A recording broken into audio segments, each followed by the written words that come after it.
O Pacto da Graça em Moisés, de Wilhelmus Abrakel.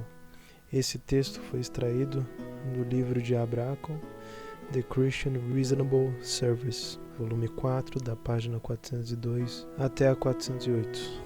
E Abrakel nos diz assim: Depois que Israel chegou a Horebe, Moisés subiu ao monte. Deus ordenou a Moisés que perguntasse a seu povo em seu nome se eles queriam permanecer na aliança e ser obedientes a ele. Êxodo 19:8. Moisés transmitiu a mensagem e o povo respondeu imediatamente: Tudo o que o Senhor falou, faremos. Êxodo 19:8. Assim, nós realmente temos uma transação de aliança aqui.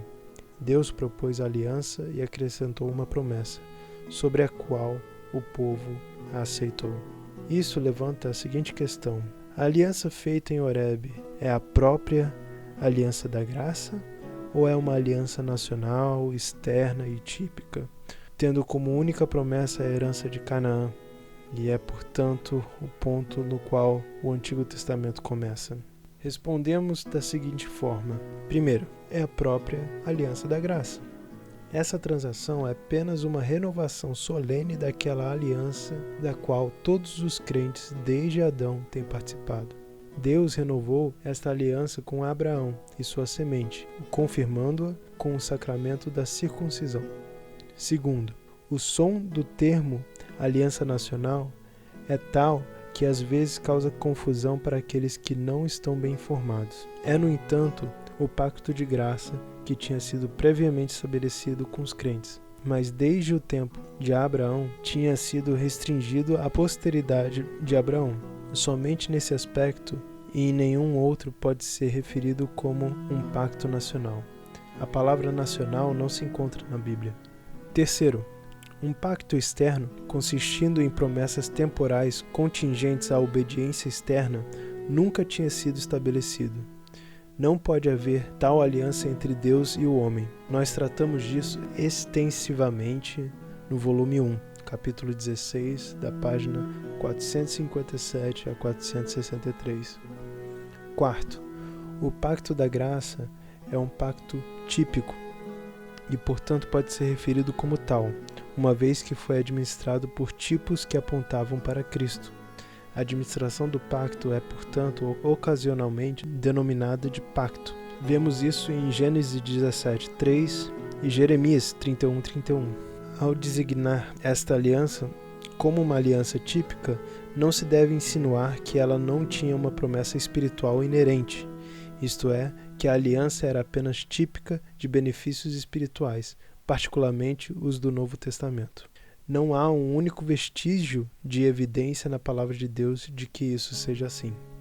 Tal noção deve, portanto, ser rejeitada tão rapidamente quando é afirmada. Quinto, o Antigo Testamento é a própria encarnação da aliança da graça, administrada à moda antiga por meio de sombras e nada mais que isso.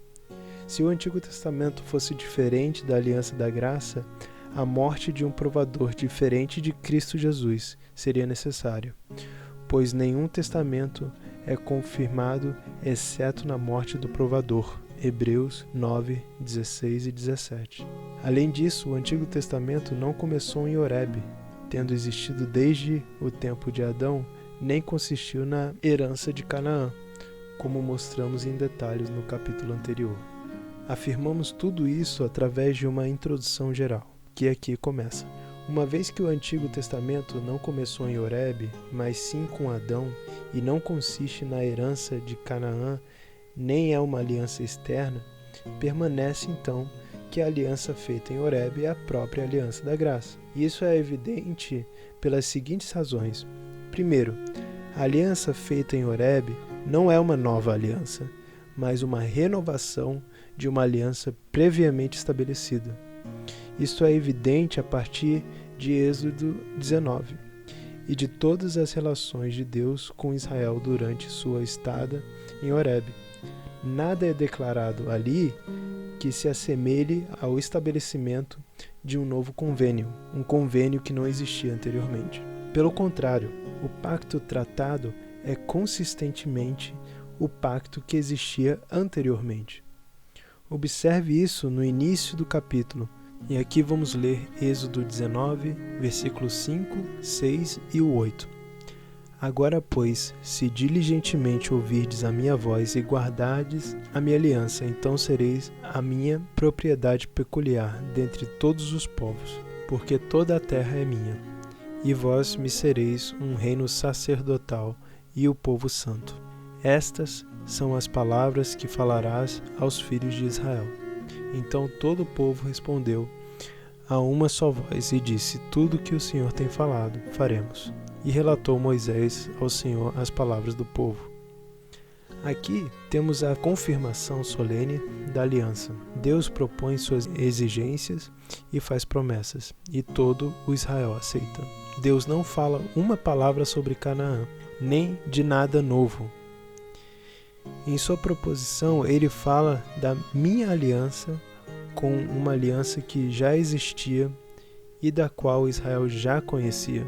É esta aliança com a qual eles concordaram simultânea e solenemente. Por isso, a aliança já existia. Com base e seguindo esse procedimento, então dizemos que, primeiro, a entrega da lei dos 10 mandamentos por Deus como seu Deus. Se essa lei fosse uma fórmula da aliança da graça, ela confirmaria poderosamente a questão. E segundo, a instituição de uma adoração ordenada por meio de tipos de Jesus Cristo. Portanto, essa aliança não foi primeiramente estabelecida em Horebe, mas existia antes dela. A transação ali pertencia a um pacto que já existia. Antes disso, porém, não havia outro pacto além do pacto da graça. Assim, a aliança em Horebe é a aliança da graça. Em segundo lugar, a aliança estabelecida com Abraão, Isaque e Jacó foi a aliança da graça. A aliança da graça em Horebe foi, no entanto, a mesma aliança que foi estabelecida com Abraão, Isaque e Jacó. Assim, a aliança estabelecida em Horebe é a aliança da graça. É evidente que a aliança com Abraão é a aliança da graça pelas seguintes razões. Primeiro, tinha Cristo como seu mediador. Gênesis 12, 2, 3, Gálatas 3, 17. Segundo, tinha Deus como um Deus que era um escudo e uma grande recompensa.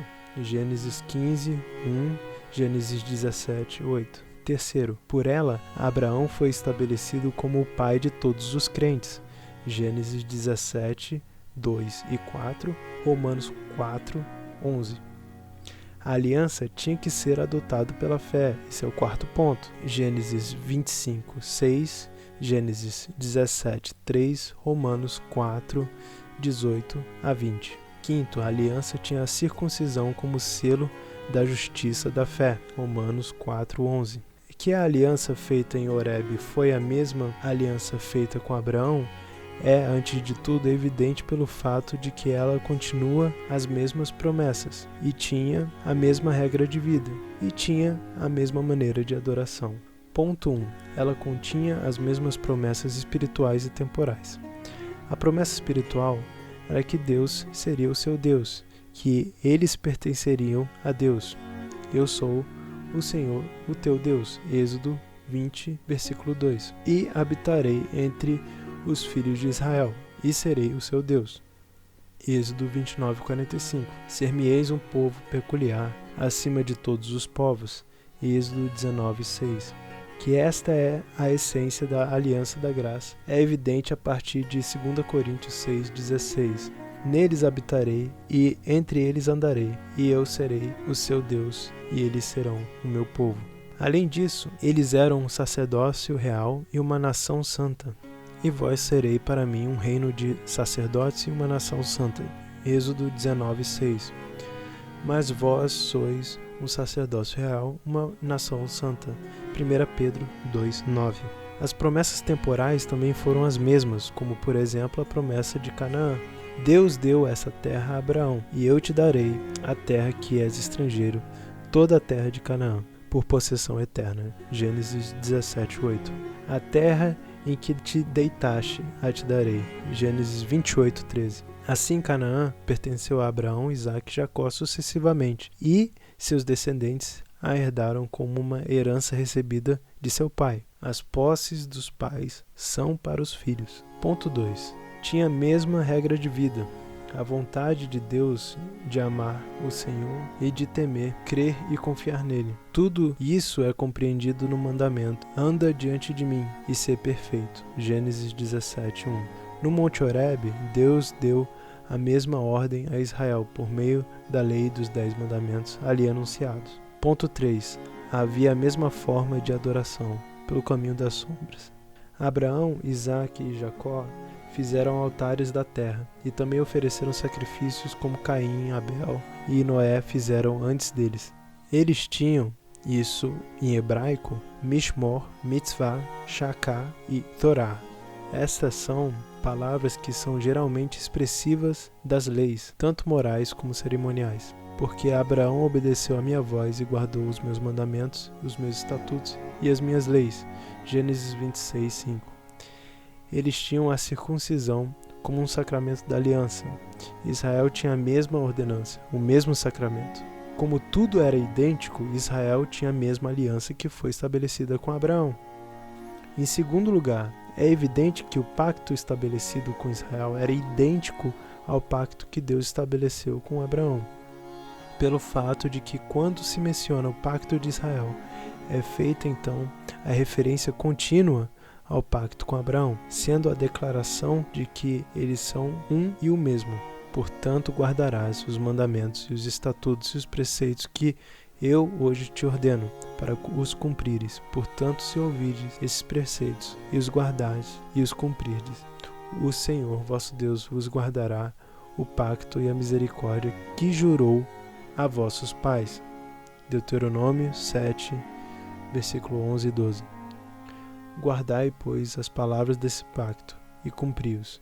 Vós estáis hoje todos diante do Senhor vosso Deus, para que entres no pacto com o Senhor teu Deus e no juramento que o Senhor teu Deus hoje faz contigo, para que hoje te estabeleça por seu próprio povo e para que te seja por Deus, como te disse, e como jurou a teus pais Abraão, Isaque e Jacó. Deuteronômio 29, versículo de 9 a 10 e 12 a 13. Assim, o pacto que Deus estabeleceu com Israel, juntamente com as promessas e os benefícios, é o mesmo. Não é outro senão o pacto que Deus fez com Abraão, e é assim o próprio pacto da graça. Então surge um argumento evasivo que nos diz que nestes textos está de fato declarando que Deus jurou a Abraão, Isaque e Jacó que o pacto que ele fez com Israel em Horebe seria estabelecido com a semente deles, mas não que é o mesmo pacto. Resposta 1. Isto é meramente conjectura e a sua conclusão pode ser respondida como uma negação. Resposta 2. Esse argumento expressamente contradiz aqueles textos que declaram que Deus estabeleceu essa aliança com Abraão, Isaque e Jacó, e que Deus confirmaria aquela aliança idêntica com Israel, sua semente. Resposta 3. Este argumento contradiz Gênesis 17:7, onde o Senhor entra no pacto com Abraão e nele com a sua semente, sendo declarada uma única e mesma aliança. Além disso, em relação a Canaã, foi dada a Abraão, Isaque e Jacó. Era a sua terra. Eu te darei toda a terra de Canaã. Gênesis 17:8. A terra em que tu andas, a ti a darei. Gênesis 28:13. Israel a recebeu de seu pai como herança. Abraão tinha os direitos de propriedade, e Israel, por causa desses direitos, entrou em posse de acordo com a promessa feita pelo Senhor a Abraão de que o faria. Em terceiro lugar, nenhuma pessoa que seja de persuasão reformada negará, e ninguém pode negar, que a aliança que tem Cristo como seu fiador e mediador é a aliança da graça. Tal é a verdade, porém, para a aliança de Horebe, pois ela tem Cristo como seu mediador, que é evidente pelo fato de que foi ratificado com seu sangue. E Moisés, tomando o sangue, espargiu sobre o povo e disse: Eis aqui o sangue da aliança que o Senhor fez convosco. Êxodo 24:8. Por isso, também o primeiro não foi consagrado sem sangue, porque, havendo Moisés anunciado a todo o povo todos os mandamentos segundo a lei, tomou o sangue dos bezerros e dos bodes, com água, lã, púrpura e isopo, e aspergiu tanto o mesmo livro como todo o povo. Hebreus 9, 18 e 19. Deus tinha dado o sangue para fazer a expiação pelo homem, porque a vida da carne está no sangue, e vô-lo dei sobre o altar, para fazer a expiação pelas vossas almas, porque é o sangue que faz expiação pela alma. Levíticos 17, 11. O sangue dos animais não era capaz de reconciliar o homem com Deus, porque não é possível que o sangue de touros e bodes tire os pecados. Hebreus 10, 4. Esta eficácia é, no entanto, encontrada no sangue do Senhor Jesus, aquele quem Deus propôs como propiciação pela fé no seu sangue. Romanos 3, 25. Em quem temos redenção pelo seu sangue. Efésios 1, 7. O sangue dos animais sacrificados no Antigo Testamento era um tipo do sangue de Cristo, assim como toda a lei das sombras apontava para benefícios futuros e não era a essência da matéria em si. Hebreus 10, 1. Isso deve ser observado particularmente em Hebreus 9, onde o apóstolo compara continuamente o sangue de novilhos e bodes com o sangue do Senhor Jesus, isto é, o tipo com o antitipo.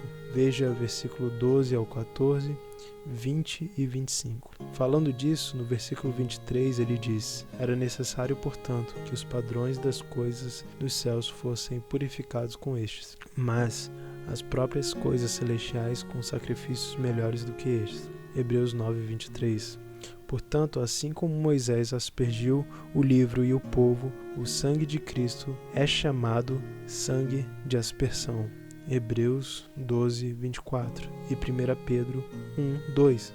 Portanto, é certo e óbvio que a aspersão do livro, da aliança e do povo apontava para a aspersão do sangue de Cristo, isto é, a apropriação e aplicação do mesmo, confirmando a aliança da graça. Assim, a aliança do Sinai tinha Cristo como seu mediador e, consequentemente, era a aliança da graça. Em quarto lugar, essa aliança é a própria aliança da graça, que tem como sacramentos os sacramentos da graça. Um selo confirma um convênio, e então somente aquele convênio do qual é o selo. Separar o selo de um pacto e ligá-lo a outro pacto de um conteúdo inteiramente diferente é a altura da infidelidade. Contudo, o pacto do Sinai tem como seus selos os selos do pacto da graça. Foi confirmado pela circuncisão e pela Páscoa, ambas as quais os filhos de Israel foram ordenados a observar estritamente, com a ameaça de excomunhão caso contrário. Isto é, a expulsão da congregação de Deus e da aliança. Foi confirmado no capítulo anterior que a circuncisão e a Páscoa eram selos da aliança da graça. Ambos foram instituídos antes da aliança em Horebe. Os disputantes admitem que nada além da aliança da graça existia anteriormente. Ambos selaram o pacto da graça. A circuncisão era o selo da justiça, da fé em Romanos 4, versículo 11, e a Páscoa era Cristo. 1 Coríntios, capítulo 5, versículo 7. Junto com as três provas anteriores, isto prova que a aliança de Horebe era a aliança da graça.